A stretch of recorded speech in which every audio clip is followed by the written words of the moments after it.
apakah saya berdosa kalau saya membaca Quran tidak lancar? Walladzi yaqra'ul Quran, orang yang baca Quran, al-mahiru bil Quran, mahir baca Quran, ma'as safaratil kiramil barara, nanti di akhirat dibangkitkan bersama para malaikat. Tengok kanan malaikat, tengok kiri malaikat, depan malaikat, kanan malaikat, karena mahir baca Quran. Mudah-mudahan anak kita termasuk golongan ini. Walladzi yaqra'ul Quran wa yatata'ta, orang yang baca Quran dan dia terbata-bata. Orang lancar, alif bata sajib, dia tak bata-bata. Orang yang baca Quran terbata-bata, lahu ajrani, pahalanya 2. Justru yang tak lancar pahalanya double. La aqulu alif lam mim harf, alif lam mim tidak dihitung 1 huruf, alif 1 huruf, lam 1 huruf, mim 1 huruf, 3 huruf dibalas 30 huruf. Maka yang tak lancar justru pahalanya lebih banyak daripada yang lancar. Kalau yang lancar pahalanya sedikit. Alam nasrah laka sadrak. Kalau tak lancar, alam nasrah. Tapi janganlah seumur hidup tak lancar. Sekali-sekali bolehlah dalam proses belajar. Tidak ada halangan untuk belajar agama. Balik dari pengajian ini, jangan tunda-tunda. Berhasilnya pengajian bukan karena ramainya, tapi langsung datang ke guru mengaji. Datangi tuan-tuan imam, datangi kori-kori kita, anak kecil juara di mana? Tanjung Jabung Timur. Datangi dia. Pak Ustadz, aku mau belajar mengaji, tapi aku sudah tua, aku malu, tolong aku mau belajar 4 mata saja, privat. Kata Ustadz, jangankan 4 mata, 3 pun bisa. Baca.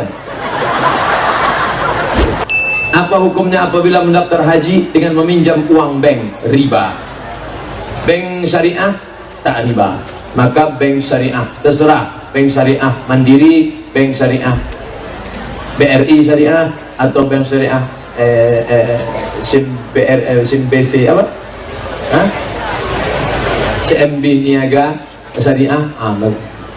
Karena ada situ labelnya yang sudah digodok, akadnya itu akad syariah. Adapun uang riba dibawa haji, labbaik Allahumma labbaik, Allahumma labbaik, labbaik Allahumma labbaik, labbaik Allahumma labbaik.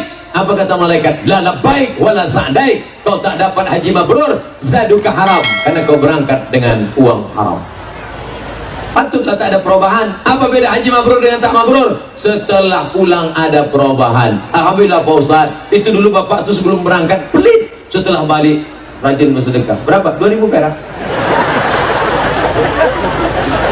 Tapi kalau tak ada perubahan, itu Pak Ustaz, Pak Haji itu dulu sebelum berangkat celana pendek, setelah balik tak bercelana sama sekali. Ustaz, saya ingin bertanya, masih adakah surga bagi pendosa? Innallaha la yaghfiru an yushraka bihi, Allah tidak mengampunkan dosa syirik. Wa yaghfiru ma duna dzalika liman yasha, Allah mengampunkan dosa yang lain. Maka jangan kau persekutukan Allah, jangan kau sembah selain Allah, jangan kau sembah pokok kayu, jangan kau sembah batu, jangan kau sembah berhala. La ilaha illallah, no God except Allah. Allahu Akbar. Maka segala dosa-dosamu Allah ampunkan. Yang terkait dengan manusia kau bayar. Dunubi misru adadir rimali, dosaku sebanyak buih di pantai, sebanyak pasir di pantai, sebanyak buih di lautan. Fa innaka ghafiruz dzambil azimi, tapi aku yakin Engkau pengampun dosa lebih banyak daripada dosa-dosaku ya Allah. Ilahi lastulil firdausi ahla, ya Allah, aku tak layak untuk masuk ke dalam surga Firdausmu ya Allah. Wala aqwa ala naril jahimi, tapi aku pun tak layak, tak kuat masuk neraka. Kau aku masukkan ke surga, aku tak layak masuk surga ya Allah. Kalau gitu kau masuk neraka, aku pun tak kuat masuk neraka. Jadi kau mau kemana? Cara berbakti kepada orang tua saya yang sudah meninggal. Doa apa yang harus saya baca agar orang tua saya tenang dalam kubur? Yang pertama doa, Allahumma fir lahu warhamhu wa'afihi wa'fu anhu wa'akrim nuzulahu. Kalau tak bisa bahasa Arab, ya Allah lapangkan kubur emakku, ayahku, panjangkan rahmat untuk dia, berikan dia kebaikan, tunjukkan rahmat dan barakah. Kalau dia sudah meninggal dunia, maka kau sedekah. Ayu sadaqatu afdal, sedekah apa yang paling afdal? Saqiyul ma', memberikan air minum. Kau berikan air minum ke masjid. Saya pergi ceramah ke Kuala Lumpur, penuh satu kotak air minum, air minum, air minum, air minum, air minum. Dicabut satu, muncul satu, cabut satu, muncul satu, cabut satu. Tempat kita enggak, cabut satu hilang semua. Sedekah air minum. Kau pernah sedekah air minum? Tak pernah. Lalu apa kau sedekahkan? Sumur bor aku buat. Mantap.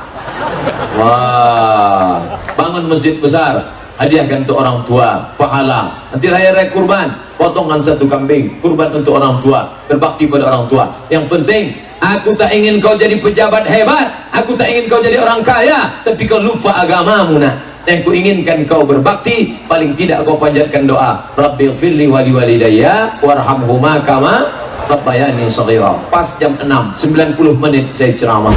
Ustaz, saya ingin penjelasan tentang surat Al-Kahfi 87, tentang cerita Zulkarnain. Sebenarnya apa inti dari cerita itu Pak Ustaz? Intinya bagaimana orang punya kekuasaan. Zulkarnain punya kekuasaan untuk menolong agama Allah Subhanahu wa ta'ala. Lama hidupnya tak lama, tapi dia bisa menolong.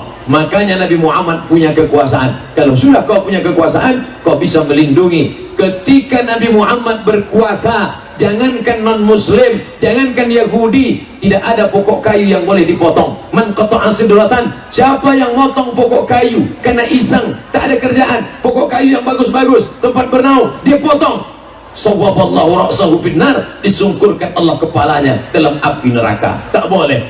Ada lubang tanah, pergi dia ke hutan, nampaknya lubang tanah, kencing dia di lubang tanah, tak boleh. Kenapa? Karena di dalam lubang tanah itu ada anggota legislatif yang sedang kampanye. Tiba-tiba datang angin puting beliung lengkap dengan banjir bandang.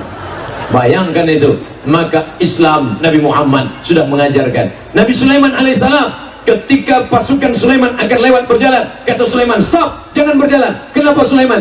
Aku mendengar semut-semut berkata, masuklah kalian ke sarang-sarang kalian, supaya jangan diinjak oleh Sulaiman dan pasukannya. Begitulah kalau kita punya kekuasaan, sampai tak ada semut yang terinjak mati, tak ada pokok kayu yang terpotong sia-sia. Pandangan Islam terhadap artis, apa hukumnya? Artis religi boleh. Artis religi. Saya Ustadz Dery Sulaiman, yang penyanyi artis, berjumpa dengan Habib Sayyid Ahmad bin Muhammad bin Alawi bin Abbas Al-Hasani Al-Maliki di Makkah Al-Mukarramah. Saya Ustadz Dery Sulaiman, lalu kemudian satu lagi Ustadz dulu yang film main Tuyul dan Mbak Yul, siapa namanya?